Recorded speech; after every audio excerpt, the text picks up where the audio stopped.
Hello, I'm Michael with SevenWinds Flutes, and I was going to show you a little device that I created. I call it the Tunamometer. Long ago, when I first started tuning flutes, I was using a spreadsheet, and I had all the different keys and the whole numbers in a spreadsheet, and I'd be tuning across, and somehow I'd managed to accidentally drop down a row and screwed up the tuning. And I said there's got to be a better way, plus it was confusing to the eyeballs. So I came up with the Tunamometer, and I hope you can see this because the writing on it's fairly fine.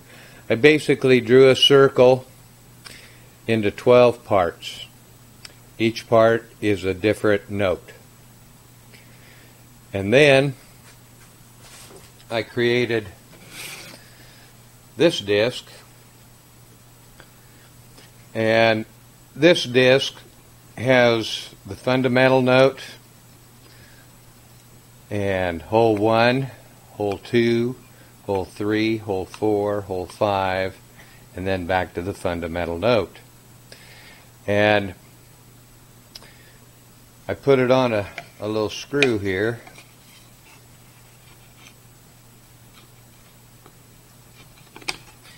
And these holes, the outer holes, are spaced with the same steps as our common pentatonic scale, otherwise 3-2-2-1-2-2. So right now, let's say we're going to tune an A flute. Here's the fundamental, and we dial that hole until we see an A. There's an A.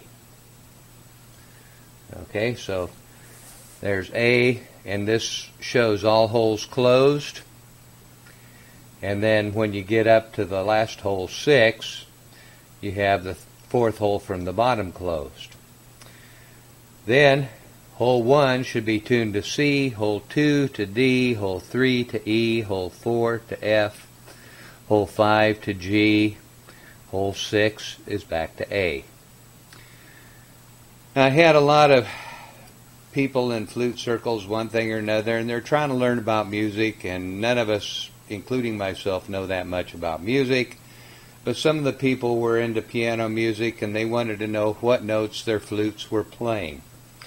So I put in here for A, I put the note A. Now this is upside down from the viewpoint that's here, but there's the note A. This shows the note C. I also wrote the notes on the score on the bottom. That's not all that useful. And C, there's the notes D, and so on. Now, I cross-finger tune my flutes to get as many possible notes as I can. Some of you, this may be helpful, maybe confusing. This penciled in one is one that I left out by accident.